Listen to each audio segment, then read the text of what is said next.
दोस्तों आप लोग कैसे हैं। तो दोस्तों आज हम लोग बात करेंगे सीटेट एसएसटी के बारे में, ठीक है ना।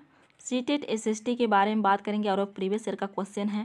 और ये सेट क्या है दोस्तों, तो सेट है 8 दिसंबर 1900 क्या है 8 दिसंबर 2019 सॉरी कितना, तो ये 2019 का है, ठीक है ना। 8 दिसंबर 2019 का है ये सेट। तो दोस्तों चलिए आज हम लोग शुरू करते हैं, ठीक है ना। और ये 40 नंबर का जो कंटेंट आता है उससे आज हम लोग तैयारी करेंगे। क्या करेंगे, 40 नंबर का जो कंटेंट आता है उससे करेंगे। और 20 नंबर का आता है पेडागोजी, सबको मालूम है, ठीक है ना। तो चलिए शुरू करते हैं दोस्तों, ठीक है। और जो चैनल को सब्सक्राइब नहीं किए हैं दोस्तों, चैनल को प्लीज़ आप लोग सब्सक्राइब कर लीजिएगा। तो चलिए शुरू करते हैं। फर्स्ट क्वेश्चन क्या है दोस्तों, तो फर्स्ट क्वेश्चन है कि निम्नलिखित में से कौन भ्रंशोत्त पर्वत है। कौन सा भ्रंशोत्त पर्वत है दोस्तों। एक में है कि हिमालय पर्वत, दो में है कि अल्पसियन पर्वत, और थ्री में है यूराल पर्वत, और फोर्थ में है कबोसेज पर्वत। तो बताइए दोस्तों ये क्या है, कौन सा पर्वत है भ्रंशोत्त पर्वत। तो दोस्तों फोर्थ ऑप्शन राइट हो जाएगा। भ्रंशोत्त पर्वत क्या है, तो ये वसेज पर्वत है जो कि फ्रांस में, ब्लैक फॉरेस्ट और फिर जर्मनी सल्ट रेंज पाकिस्तान, ठीक है ना। तो चलिए आगे देखते हैं। आगे क्या है दोस्तों कि कथन ए, पृथ्वी से हमें चंद्रमा का केवल एक ही भाग दिखाई पड़ता है। क्या पड़ता है, पृथ्वी से चंद्रमा एक ही भाग दिखाई पड़ता है, पर क्यों दिखाई पड़ता है। बी में है कि चंद्रमा पृथ्वी का एक चक्कर लगभग 27 दिन में पूरा करता है और लगभग इतने ही समय में वह अपने अक्ष पर एक चक्कर भी पूरा करता है, जो कि दोनों बिल्कुल राइट है दोस्तों, ठीक है ना। और फिर ये दोनों राइट हैं और राइट होने की वजह से मतलब क्या है कि ए और बी दोनों सही है और बी सही व्याख्या है ए की, मतलब एक ही भाग दिखाई देने की वजह भी है इतना ही, ठीक है ना। इसीलिए कारण और कथन दोनों सही है, मतलब ए और बी दोनों सही भी है और व्याख्या भी सही है दोस्तों। तो क्या हो जाएगा, तो ए एक नंबर राइट हो जाएगा। नेक्स्ट क्वेश्चन है कि यांत्रिक शैल के बारे में दिए गए ए, बी और सी कथनों पर विचार कीजिए और सही विकल्प का चयन कीजिए। ए में है कि अग्नीय शैल, अग्नीय और अवसादी शैल उच्च ताप और दाब के प्रभाव में यांत्रिक शैलों में परिवर्तित हो जाती है। क्या होती है, परिवर्तित हो जाती है, जो कि ये क्या है दोस्तों, बिल्कुल राइट है, ठीक है ना। और बी में है कि यांत्रिक शैल उच्च ताप और दाब के प्रभाव में पिघल कर द्रवित मैग्मा बनाते हैं, जो कि ये भी क्या है, तो राइट है। और सी है कि संगमरमर एक यांत्रिक शैल है, संगमरमर एक यांत्रिक शैल है, जो कि ये भी क्या है, तो सही है। तो जहाँ पर ये तीनों सही हो जाएगा दोस्तों वही ऑप्शन राइट हो जाएगा। तो कहाँ पर ही है, तो ए, बी और सी तीनों सही है 3 ऑप्शन में, यानी 3 ऑप्शन क्या हो जाएगा दोस्तों, तो 3 ऑप्शन राइट हो जाएगा, ठीक है ना, राइट हो जाएगा 3 ऑप्शन। चलते हैं दोस्तों नेक्स्ट क्वेश्चन में। नेक्स्ट क्वेश्चन क्या है कि अंतरिक्ष से प्रवेश करने वाले उल्कापिंड वायुमंडल के किस परत में आने पर जल जाते हैं। किस परत पे आने में जल जाते हैं, आने से जल जाते हैं दोस्तों। तो जैसे कि ये क्षोभ मंडल हो गया, सप्ताह मंडल हो गया, माध्य मंडल हो गया। तो जो उल्कापिंड आते हैं दोस्तों, तो ये माध्य मंडल में आकर के जल जाते हैं, ठीक है ना। इसीलिए ए ऑप्शन क्या हो जाएगा दोस्तों, तो राइट हो जाएगा, ठीक है। जो अंतरिक्ष से आने वाले जो उल्कापिंड होते हैं तो वो यहीं आकर के गिर जाते हैं, ठीक है। और गिरने के बाद फिर जल जाते हैं दोस्तों, ठीक है। क्या हो जाते हैं, तो जल जाते हैं। जैसे कि मतलब आकाश में कभी कभी एक और से क्या होता है, दूसरी और अत्यंत जो वेग से जाते हुए पृथ्वी पर जो गिरते हुए जो पिंड दिखाई देते हैं दोस्तों, उन्हें उल्का कहते हैं। क्या कहते हैं, उल्का कहते हैं। और ऐसे आम बोलचाल में उसे टूटते हुए तारे कहते हैं। क्या कहते हैं, जैसे कि आम बोलचाल में उसे टूटते हुए तारे भी कहते हैं। क्या कहते हैं दोस्तों, तो टूटते हुए तारे कहते हैं। और फिर उसे लूका भी कहते हैं। क्या कहते हैं, उसे लूका भी कहते हैं दोस्तों, ठीक है ना। उसे क्या कहते हैं दोस्तों, तो लूका भी कहते हैं, लूका भी कहते हैं। और ये वायुमंडल में जलने से बचकर अगर पृथ्वी तक पहुंचता है, उससे क्या कहते हैं, तो उसे कहते हैं उल्कापिंड। क्या कहते हैं दोस्तों, उसे कहते हैं उल्कापिंड। उसमें अगर जलने से बच जाता है और फिर वो जमीन पे गिर जाता है, ठीक है ना, वो जमीन पे गिर जाता है तो उसे क्या कहते हैं, तो उल्कापिंड कहते हैं, ठीक है ना।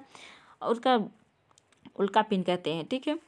तो चलिए नेक्स्ट क्वेश्चन चलते हैं। नेक्स्ट क्वेश्चन है कि ऋतु प्रवास जुड़ा हुआ है। अब ये ऋतु प्रवास क्या है दोस्तों, चलिए देखते हैं कि ये ऋतु प्रवास क्या है दोस्तों, ठीक है ना। तो दोस्तों ये ऋतु प्रवास क्या है, तो एक में है कि लोगों के आवागमन से, और बी में है कि घरों की पास पास बसावट से, और थ्री में है एक छोटे घर के पौधे रखने का कृत्रिम आहत से, और फोर्थ में है ऐसे स्थान जहां बस्तियां विकसित होती है। तो दोस्तों बताइए इसका क्या हो जाएगा सही आंसर दोस्तों। तो दोस्तों इसका सही आंसर हो जाएगा कि लोगों के आवागमन से। क्या होगा, लोगों के आवागमन से, यानी ए ऑप्शन क्या हो जाएगा, तो राइट हो जाएगा, ठीक है ना। नेक्स्ट चलते हैं दोस्तों। नेक्स्ट क्या है कि अस्थायी पवनों के संबंध में कथन ए और बी पर विचार कीजिए और सही विकल्प का चयन कीजिए। क्या कीजिए, सही विकल्प का चयन कीजिए।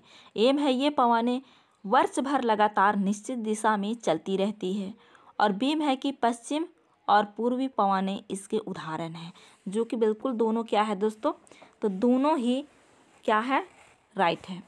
जैसे कि ये पृथ्वी है, ऐसे ऐसे चलते रहता है एक ही दिशा में, ठीक है ना, उसे अस्थाई पवन कहते हैं। क्या कहते हैं, अस्थाई पवन कहते हैं, ठीक है ना।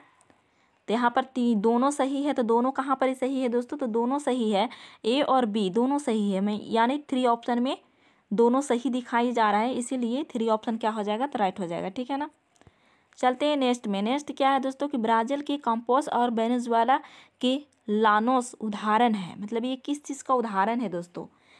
एक में है कि शीतोष्ण कटिबंधीय घास स्थल है, बी में है कि टुंड्रा प्रकार की वनस्पति है, और फिर थ्री में है कि उष्ण कटिबंधीय घास स्थल के, और फिर भूमध्य सागरीय वनस्पति के।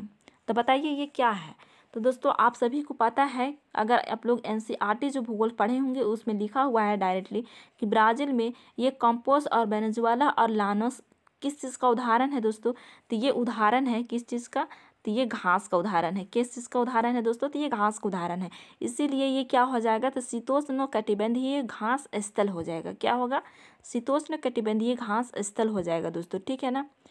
चलिए नेक्स्ट क्वेश्चन में चलते हैं, ठीक है। नेक्स्ट क्वेश्चन क्या है कि जलवायु के संबंध में कथन ए और बी पर विचार कीजिए और सही विकल्प का चयन कीजिए दोस्तों। तो बताइए इसमें सही क्या है और सही है या गलत है। एम है कि जलवायु वायुमंडल में दिन प्रतिदिन होने वाला परिवर्तन है। क्या है, दिन प्रतिदिन होने वाला परिवर्तन है, जो कि ये क्या है दोस्तों, ये बिल्कुल राइट है दोस्तों, ठीक है ना। और बीम है कि किसी स्थान की जलवायु सिर्फ उसकी ऊंचाई तथा उच्चवास पर निर्भर करती है, जो कि ये भी बिल्कुल सही है। जैसे जलवायु सिर्फ उसकी उच्चवास की जो पर निर्भर करती है, ठीक है ना। क्या करती है, तो निर्भर करती है दोस्तों, ठीक है। तो बताइए दोस्तों क्या हो जाएगा इसका सही आंसर। तो दोस्तों इसका सही आंसर हो जाएगा ए और बी दोनों सही है, तो ये हो जाएगा थ्री ऑप्शन, ठीक है ना। क्या हो जाएगा, तो थ्री ऑप्शन सही हो जाएगा दोस्तों, ठीक है। चलिए नेक्स्ट क्वेश्चन पे चलते हैं। नेक्स्ट क्वेश्चन क्या है, तो दिए गए लक्षणों ए और बी के आधार पर ऊर्जा स्रोत की पहचान करें। ऊर्जा स्रोत की पहचान करें। एम है कि यह एक परंपरागत ऊर्जा का स्रोत है, और फिर बी में है कि यह ऊर्जा स्रोत तब निर्मित होती है जब अपरिष्कृत तेल को धरातल पर लाया जाता है। तो ये कौन चीज़ का उदाहरण है दोस्तों, इसको पहचानिए। तो दोस्तों ये क्या है, तो ये है दोस्तों प्राकृतिक गैस। क्या है दोस्तों, ये प्राकृतिक गैस है। इसका उदाहरण प्राकृतिक गैस है, यानी टू ऑप्शन क्या हो जाएगा, तो राइट हो जाएगा, ठीक है ना। नेक्स्ट क्या है दोस्तों, भारत का शोध स्थान मैत्री कहाँ स्थित है दोस्तों। बताइए दोस्तों कहाँ स्थित है।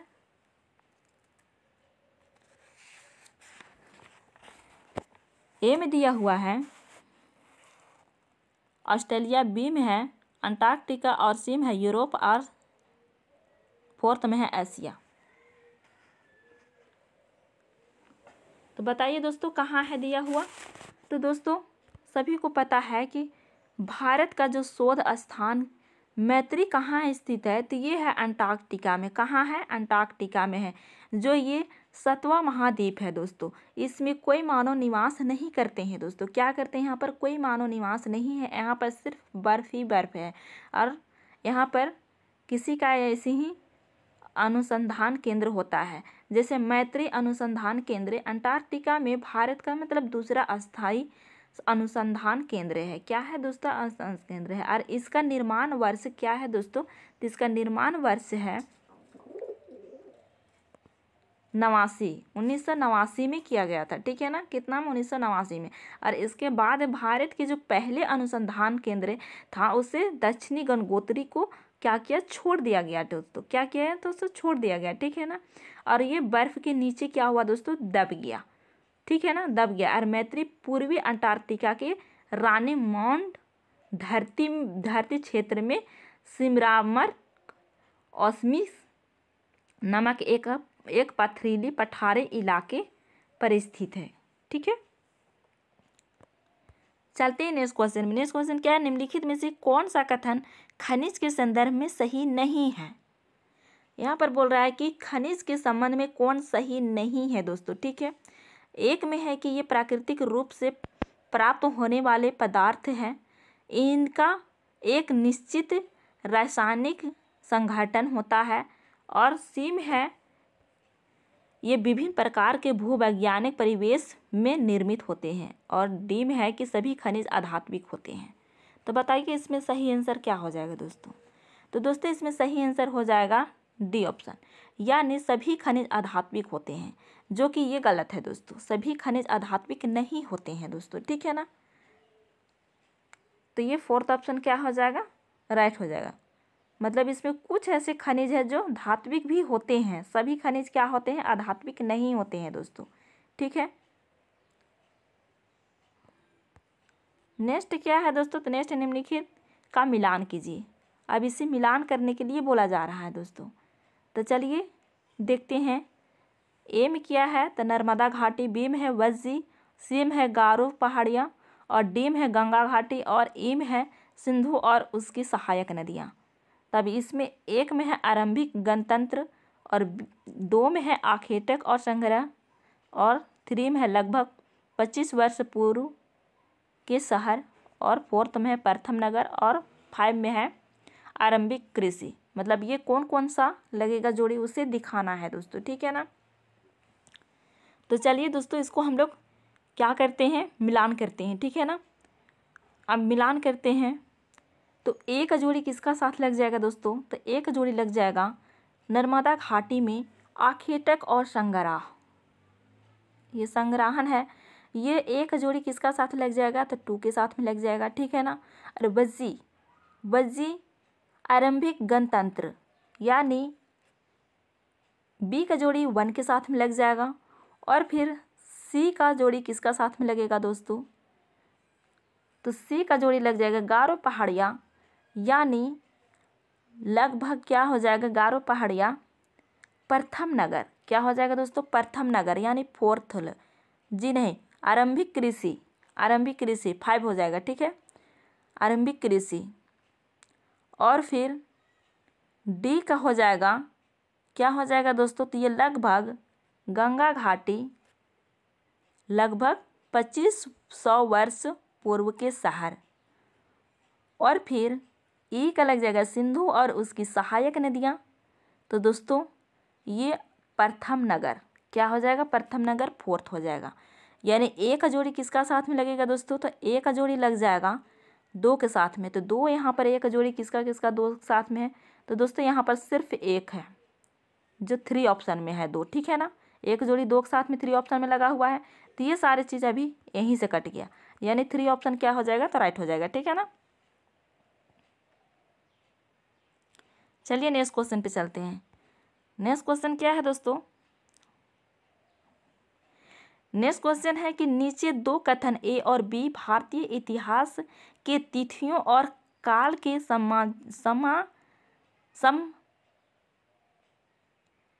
समसामयिक वाद विवादों के संदर्भ में दिए गए हैं। कथन ए में है हिंदू मुस्लिम ब्रिटिश जैसी कला विधि उपयुक्त है, क्योंकि शासकों का धर्म ही एकमात्र महत्वपूर्ण ऐतिहासिक परिवर्तन रहा है। और बीम है लंबी समयावधि में घटित होने वाली ऐतिहासिक प्रक्रियाओं को निश्चित तिथियों और काल विभाजनों के अंतर्गत लाना समयात्मक है। तो बताइए ये क्या सही है और क्या गलत है। तो दोस्तों यहाँ पर ए क्या है तो गलत है और बी क्या है सही है। तो यहाँ पर कौन सा सही हो जाएगा दोस्तों, तो ये हो जाएगा फोर्थ ऑप्शन, ठीक है ना। ए गलत है किंतु बी सही है। क्या है, ए गलत है किंतु बी सही है दोस्तों, ठीक है। नेक्स्ट क्वेश्चन है दोस्तों कि भारत में आरंभिक मानवों पर समझ के लिए निम्नलिखित में से किसे एक प्राथमिक स्रोत माना जाता है दोस्तों। किसे माना जाता है प्राथमिक स्रोत। एक में है कांगंडा शैली की चित्रकला और दूसरा में है कि गिरनागर नार का शैल चित्र अभिलेख और फिर थ्री में है पादशाहनामा चित्रकला और फोर्थ में है कि मध्य प्रदेश की शैल चित्रकला। तो बताइए यहाँ पर जो प्राथमिक स्रोत माना जाता है वो क्या है दोस्तों। तो दोस्तों ये सब द्वितीय स्रोत हैं और प्राथमिक स्रोत मध्य प्रदेश की शैल चित्रकला है, ठीक है ना। मध्य प्रदेश की शैल चित्रकला है दोस्तों। ये फोर्थ ऑप्शन क्या हो जाएगा दोस्तों, तो राइट हो जाएगा। जैसे मध्य प्रदेश में कंदराओं में जो शैल चित्रों का जो उद्भव दृष्टिगोचर होता है दोस्तों, ये प्राकृतिक रूप से संपन्न और सुंदर और परिदृश्य है जो मानव को क्या करता है दोस्तों, अपनी ओर सहज रूप से उसे आकर्षित करता है। क्या करता है, सहज रूप से उसे आकर्षित करता है, ठीक है ना। तो चलिए दोस्तों नेक्स्ट क्वेश्चन पे चलते हैं। नेक्स्ट क्वेश्चन क्या है दोस्तों, तो ब्रिटिश काल से पहले बच्चों को पढ़ाया जाता था। दोस्तों ब्रिटिश काल से पहले बच्चों को पढ़ाया कैसे जाता था। एक में है सरकारी संस्थानों में, दो में है एक निश्चित फीस लेकर के और थ्री में है साल भर फसल की कटाई के समय छोड़कर जब वे खेतों में काम करते थे और फोर्थ में है वार्षिक परीक्षा के माध्यम से मूल्यांकन के लिए। तो दोस्तों ब्रिटिश काल से पहले बच्चों को पढ़ाया जाता था, पर कैसे पढ़ाया जाता था दोस्तों। तो दोस्तों इसमें ध्यान रहे ऐसा क्वेश्चन आएगा पहले वाला, तो यहाँ पर साल भर फसल की कटाई के समय छोड़कर जब वे खेतों में काम करते थे, मतलब सालों भर पढ़ाई होते थे, सिर्फ फसल काटने के समय छोड़ करके और फसल काटने के वक्त छुट्टी होते थे। यानी थ्री ऑप्शन क्या हो जाएगा, तो राइट हो जाएगा दोस्तों, ठीक है ना। थ्री ऑप्शन क्या हो जाएगा दोस्तों, तो राइट हो जाएगा। चलते हैं नेक्स्ट क्वेश्चन में। नेक्स्ट क्वेश्चन क्या है दोस्तों, तो नेक्स्ट क्वेश्चन है नीचे दो कथन ए और बी 18वीं 19वीं शताब्दियों में यूरोप में राष्ट्रीय राज्यों के उदय संदर्भ में है। ए में क्या है दोस्तों कि 18वीं शताब्दी तक यूरोप के लोग स्वयं को राष्ट्रीय राज्य के रूप में देखते थे। क्या करते थे, स्वयं को राष्ट्रीय राज्य के रूप में देखते थे। बी में है कि प्रारंभिक 19वीं शताब्दी में लोगों को यह बोध कराया गया कि प्रत्येक सभी समुदाय एक अलग राष्ट्र था। तो बताइए कौन सा सही है और कौन सा गलत है दोस्तों। तो दोस्तों ये कह रहा है कि 18वीं शताब्दी तक यूरोप के लोग स्वयं को राष्ट्रीय राज्य के रूप में देखते थे, जो कि ये क्या है दोस्तों, तो ये गलत है। और बी में है कि प्रारंभिक 19वीं शताब्दी में लोगों को यह बोध कराया गया कि प्रत्येक भाषी समुदाय एक अलग राष्ट्रीय था, जो कि ये क्या था दोस्तों, तो ये बिल्कुल सही था, ठीक है ना। तो फिर यहाँ पर कहाँ पर ए गलत और किंतु बी सही है। फोर्थ ऑप्शन क्या हो जाएगा दोस्तों, तो फोर्थ ऑप्शन राइट हो जाएगा, ठीक है ना। तो चलिए फिर नेक्स्ट क्वेश्चन की तरफ चलते हैं। नेक्स्ट क्वेश्चन क्या है दोस्तों, तो नेक्स्ट क्वेश्चन है कि BCE का तात्पर्य है। BCE का क्या तात्पर्य है दोस्तों। एक में है कि बी फॉर क्रिश्चियन एरा, दो में है कि बी फॉर कॉमन एरा और थ्री में है कि बी फॉर सीरीज एरा और फोर्थ में है बी फॉर कॉन्टेम्परेरी एरा। तो बताइए इसका क्या हो जाएगा सही, इसका फुल फॉर्म क्या हो जाएगा दोस्तों। तो दोस्तों इसका फुल फॉर्म हो जाएगा बी का क्या होगा बी फोर और सी का कॉमन और ई का एरा हो जाएगा। यानी बी ऑप्शन क्या हो जाएगा दोस्तों, राइट हो जाएगा। क्या हो जाएगा, बी ऑप्शन राइट हो जाएगा दोस्तों, ठीक है ना। जैसे कभी कभी इतिहासकारों के द्वारा जो समय को प्रदर्शित करते हुए जो एडी को सीई और बीसी को बीसीई का प्रयोग किया जाता है दोस्तों, ठीक है ना। और इसी का अर्थ जहाँ कॉमन एरा और फिर वही जब बीसी हो जाता है, क्या हो जाता है दोस्तों, तो ये हो जाता है बीसीई, तो बी का जगह में हो जाता है B4 और फिर सी का हो जाता है कॉमन एरा और ई का हो जाता है एरा, मतलब इसका हो जाता है कॉमन, इसका हो जाता है एरा, मतलब B4 कॉमन एरा, ठीक है ना। इस बात को समझ गए। चलिए नेक्स्ट चलते हैं। नेक्स्ट क्वेश्चन है कि हम यह आज कैसे जानते हैं कि पूरा पाषाण युग में भारत में शुतुरमुर्ग होते थे। मतलब हम लोगों को पता कैसे चलता है कि भारत में शुतुरमुर्ग होते थे दोस्तों।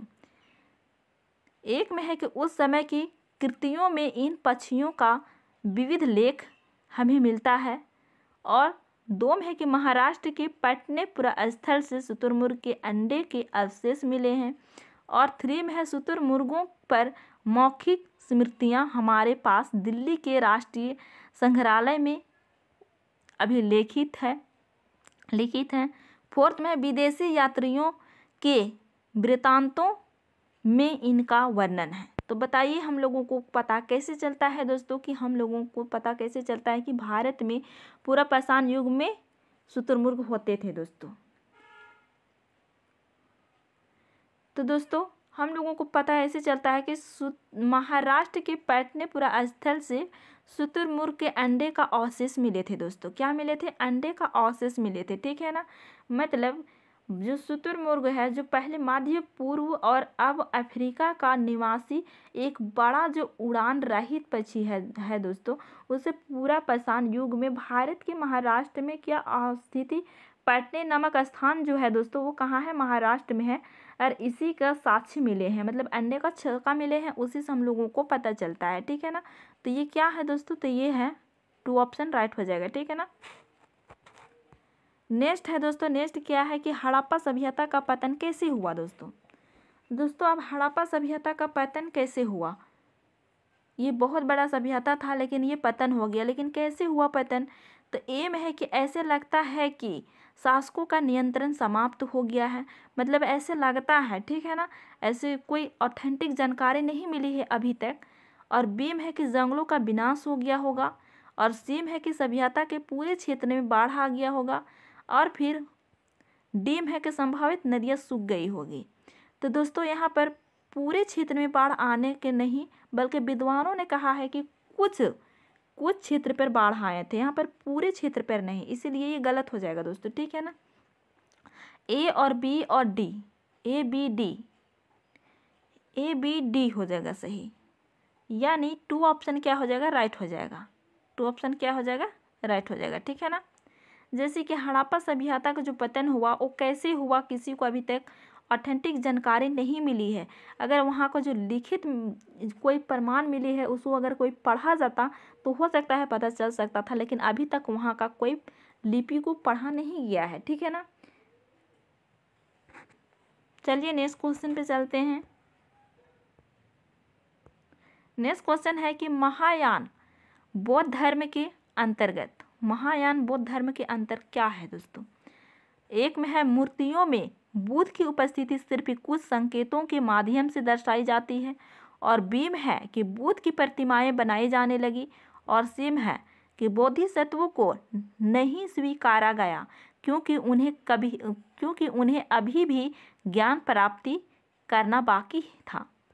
फोर्थ में है कि मूर्ति कला के केंद्रों के रूप में मथुरा एवं तक्षशिला का पतन हुआ। तो बताइए इसमें से ने महायान बौद्ध धर्म से अंतर्गत क्या है दोस्तों। दोस्तों महायान और हीनायान है, ठीक है ना।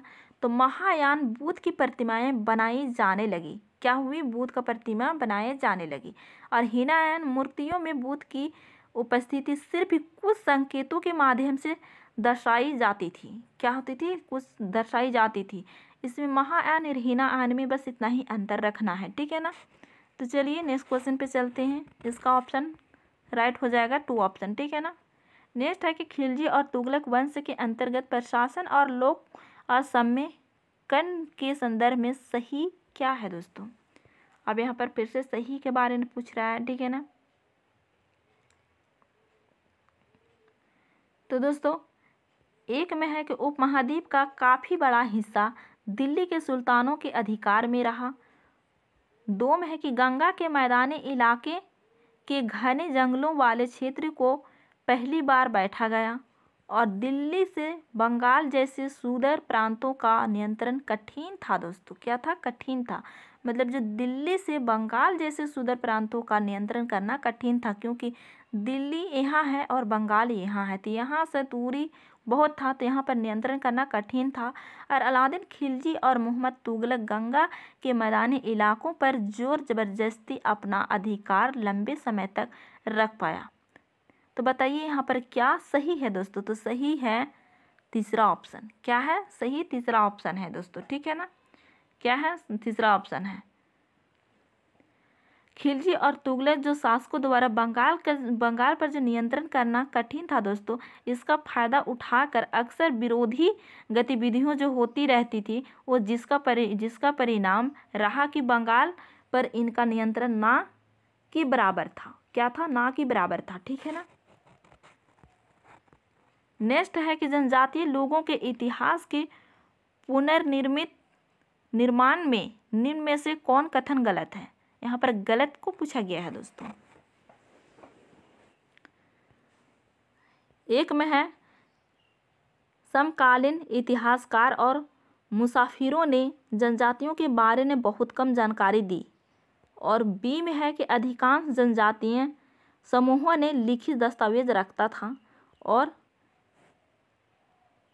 3 में है जनजातीय लोगों ने समृद्ध रीति रिवाजों और मौखिक परंपराओं का संरक्षण किया, और 4th में है जनजातीय समाज अपनी विविध किस्म की ज़रूरतों के लिए एक दूसरे पर निर्भर रहा।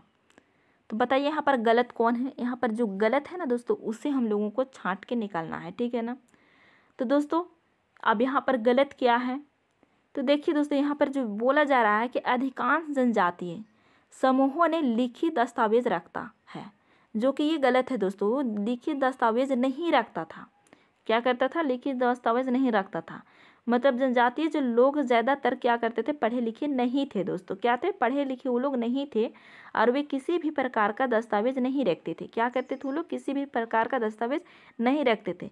हालांकि उनकी जो संस्कृति परंपरा जो काफ़ी समृद्धशाली थी, वे क्षेत्रीय संस्कृति में क्या होता था दोस्तों कि एक दूसरे के सहयोग पर काफ़ी निर्भर रहते थे। दूसरों के सहयोग पर करने में काफ़ी निर्भर रहते थे। और साथ में ही क्या होता था दोस्तों कि समकालीन जो होता था इतिहासकारों और लेखकों ने उसे उनके बारे में कम जानकारी मिला है। मतलब ये तीनों सही है दोस्तों। 1 और 3 और 4th ये तीनों क्या है? सही है, बल्कि ये 2 ऑप्शन सही नहीं है। इसीलिए 2 ऑप्शन क्या हो जाएगा? गलत हो जाएगा। यानी इसका लिखित दस्तावेज नहीं रहता था, ठीक है ना। इसीलिए 3 ऑप्शन राइट हो जाएगा, ठीक है। नेक्स्ट है दोस्तों कि 1857 के विद्रोह के बाद अंग्रेजों ने किस प्रकार भारत पर अपने नियंत्रण को समेकित किया। तो दोस्तों 1 में है कि ईस्ट इंडिया कंपनी के सारे अधिकार ब्रिटिश साम्राज्य के हाथ में सौंपकर, ताकि भारतीय मामलों को ज़्यादा बेहतर ढंग से संभाला जा सके, जो कि ये क्या है दोस्तों? ये बिल्कुल सही है दोस्तों, ठीक है ना। और आंसर भी यही हो जाएगा, ठीक है। नेक्स्ट है निम्नलिखित में से क्या प्रतिनिधि लोकतंत्र की। तो इसका सही आंसर क्या हो जाएगा दोस्तों?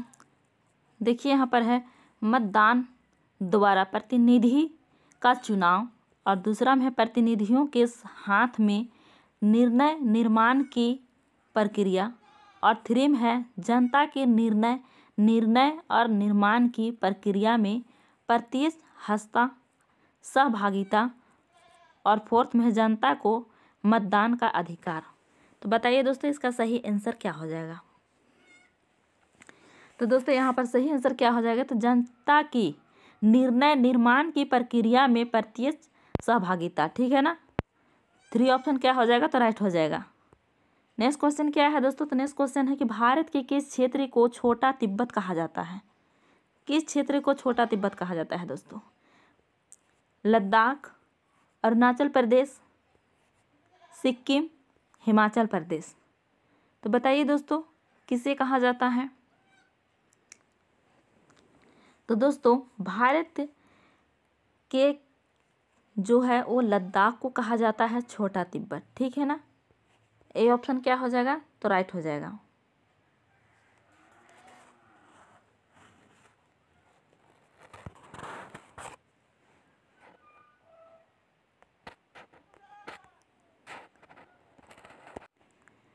नेक्स्ट क्वेश्चन है दोस्तों, भारत में अपील प्रणाली या पौनवार्दिक प्रणाली किससे कहते हैं? तो दोस्तों किससे कहते हैं? तो ये फोर्थ ऑप्शन सही हो जाएगा, निचले न्यायालय के आदेश के खिलाफ उच्च न्यायालय में अपील का प्रावधान, ठीक है ना। फोर्थ ऑप्शन राइट हो जाएगा। नेक्स्ट क्वेश्चन है कि नेक्स्ट क्वेश्चन, निम्नलिखित में से कौन सा प्रादेशिक पठार का लक्षण नहीं है? क्या है? लक्षण नहीं है। एक में है यह उत्तरी मैदानों के दक्षिण में स्थित है, दूसरा है इसके उत्तर पश्चिम में अरावली श्रृंखला स्थित है, और तीसरा में यहाँ कोयला एवं लौह आश्चर्य जैसे खनिजों की प्रचुरता है, और फोर्थ में है कि इस पठार पर पश्चिमी की ओर बहने वाली महानदी और कृष्णा नदियाँ मौजूद है, जो कि ये गलत है दोस्तों, ठीक है ना। तो फोर्थ ऑप्शन क्या हो जाएगा? राइट हो जाएगा। और ये तीनों क्या है? तो सही है दोस्तों, ठीक है। नेक्स्ट है, निम्नलिखित में से कौन सा कथन अफ्रीका के बारे में सही है? क्या है? अफ्रीका के बारे में सही है। एक में है अफ्रीका का बहुत बड़ा भाग दक्षिण गोलार्ध में स्थित है, जो कि ये गलत है। और दो है, यही एक ऐसा महाद्वीप है जिससे होकर कर्क रेखा, विषुवत रेखा और मकर रेखा गुजरती है, जो कि ये क्या है? बिल्कुल सही है दोस्तों। यह एक ऐसा महाद्वीप है जिसमें तीनों रेखाएं होकर के गुजरती है। कौन कौन सा? तो कर्क रेखा, विषुवत रेखा और मकर रेखा, ठीक है ना। तो बी ऑप्शन क्या हो जाएगा? राइट हो जाएगा। नेक्स्ट है, भारत के दक्षिणी भागों विशेषकर तमिलनाडु और आंध्र प्रदेश में शरद ऋतु में वर्षा होती है, क्योंकि तो दोस्तों पवन बंगाल की खाड़ी से अरब सागर की तरफ बहती है, पवन स्थल भागों से लौटकर बंगाल की खाड़ी की ओर बहती है, और दूसरा है पवन अरब सागर से बंगाल की खाड़ी की ओर बहती है, और पवन बंगाल की खाड़ी से अरब सागर की तरफ बहती है, और फिर पवन स्थल भागों से लौटकर अरब सागर की ओर बहती है। तो दोस्तों इसका सही आंसर क्या हो जाएगा दोस्तों? तो इसका सही आंसर हो जाएगा पवन स्थल भागों से लौटकर बंगाल की खाड़ी की ओर बहती है, और इसका असर पड़ता है तमिलनाडु और आंध्र प्रदेश, ठीक है ना। और ये अक्टूबर और नवंबर के महीने में आता है। तो ये हो जाएगा 1 ऑप्शन राइट हो जाएगा। नेक्स्ट है, जब स्वास्थ्य के क्षेत्र में कोस्टा रिका उपागम किसे कहा जाता है? किसे कहा गया है? एक में है स्वास्थ्य और सुरक्षा पर एक समान खर्च करना, और बी में है कि सुरक्षा बजट पर स्वास्थ्य बजट से ज़्यादा खर्च करना, और सी में है कि सैन्य बल ना रखना ताकि जन स्वास्थ्य पर ज़्यादा खर्च किया जा सके, और फोर्थ में है कि सेना के जवानों के स्वास्थ्य पर खर्चा करना। तो बताइए इसका सही आंसर क्या हो जाएगा? तो इसका सही आंसर हो जाएगा दोस्तों 3 ऑप्शन, सैन्य बल ना रखना ताकि जन स्वास्थ्य पर ज़्यादा खर्च किया जा सके, ठीक है ना। तो 3 ऑप्शन क्या हो जाएगा? तो राइट हो जाएगा। नेक्स्ट क्वेश्चन क्या है दोस्तों? तो नेक्स्ट क्वेश्चन है कि 1997 में भारतीय उच्चतम न्यायालय ने विशाखा निर्देश की रचना महिलाओं को डैश डैश यौन उत्पीड़न से बचने के लिए की। एक में है कि गाड़ियों में, और 2 में है कि कार्यस्थलों पर, और 3 में है कि वैवाहिक संबंधों में, और 4th में है कि सड़कों पर। तो किस चीज़ से बचने के लिए किया था दोस्तों? तो ये किया था कार्यस्थलों पर, ठीक है ना। यानी बी ऑप्शन क्या हो जाएगा?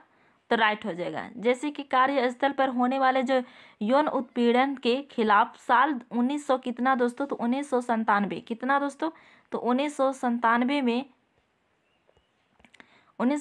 में सुप्रीम कोर्ट ने जो कुछ निर्देश जारी किए थे, और सुप्रीम कोर्ट के इन निर्देशों को ही विशाखा गाइडलाइंस के रूप में जाना जाता है, ठीक है ना। और फिर हर वे दफ्तर जहाँ 10 या कितना दोस्तों 10 या उससे अधिक लोग काम करते हैं, वहाँ एक अंदरूनी शिकायत समिति होती है, ठीक है ना, और जिसकी अध्यक्ष महिला ही होती है। ठीक है, चलिए समझ गए। चलिए नेक्स्ट क्वेश्चन चलते हैं। नेक्स्ट क्वेश्चन क्या है कि निम्नलिखित में से कौन भारत में एक राज्य के राज्यपाल की नियुक्ति करते हैं? तो दोस्तों कौन करते हैं? तो यहाँ पर सी ऑप्शन हो जाएगा, केंद्र सरकार। ठीक है ना। नेक्स्ट क्वेश्चन क्या है दोस्तों? तो नेक्स्ट क्वेश्चन है कि निम्नलिखित में से कौन ग्रामीण प्रशासनिक अधिकारी नहीं है? ग्रामीण प्रशासनिक अधिकारी नहीं है दोस्तों। ठीक है ना। 1 में है पटवारी, बी में है नगर निगम वार्ड काउंसिलर, और 3 में है कि भूमि रिकॉर्ड अधिकारी, और 4th में है लेखपाल। तो दोस्तों यहाँ पर नहीं है, जो बोला है वो कौन है? तो नगर निगम वार्ड काउंसिलर है। ठीक है ना, ये नहीं है दोस्तों। और ये पटवारी, और ये भूमि रिकॉर्ड अधिकारी, और ये लेखपाल, ये तीनों का मतलब एक ही है दोस्तों। ये क्या है? ग्रामीण प्रशासनिक अधिकारी है, और जो नहीं है वो है नगर निगम वार्ड काउंसिलर। तो दोस्तों नगर निगम जो वार्ड काउंसिलर जो एक प्रतिनिधित्व होता है, जिससे क्या करते हैं? जनता उसे चुनते हैं। क्या करते हैं दोस्तों? इसको जनता ने चुनते हैं। ठीक है ना। और ये नगर का अधिकारी नहीं होता है दोस्तों। ठीक है, क्या होता है? नगर के अधिकारी नहीं होता है। ठीक है ना। तो ये हो जाएगा 2 ऑप्शन राइट हो जाएगा। नेक्स्ट क्वेश्चन है दोस्तों कि भारतीय उच्चतम न्यायालय द्वारा दिए गए DK बासु निर्देश क्या है? क्या है कि भारतीय उच्चतम न्यायालय द्वारा दिए गए DK बासु निर्देश क्या है दोस्तों? तो दोस्तों 1 में है कि कार्यस्थल पर यौन उत्पीड़न की रोकथाम के लिए निर्देश, और दूसरा में है कि बच्चों के हानिकारक रोजगारों से बचाव के लिए निर्देश, और 3 में है कि घरेलू हिंसा में महिलाओं के बचाव के लिए निर्देश, और 4th में है कि गिरफ्तारी, नज़रबंदी और पूछताछ के दौरान पुलिस द्वारा पालन की जाने वाली प्रक्रियाओं से जुड़े निर्देश। तो इसका सही आंसर क्या हो जाएगा दोस्तों? तो दोस्तों इसका सही आंसर हो जाएगा 4th ऑप्शन। क्या हो जाएगा? 4th ऑप्शन हो जाएगा। ठीक है ना। ये जो DK बासु निर्देश पुलिस की कैद में जो कैदी के साथ हुई किसी दुर्घटना से संबंधित है। क्या है? किसी दुर्घटना से संबंधित है। और ये DK बासु के दिशा निर्देश के प्रमुख अंश भी होते हैं, जो कि 4 अंश होते हैं दोस्तों। ये कौन कौन सा होते हैं? तो पहला में होता है दोस्तों, क्या होता है पहला में?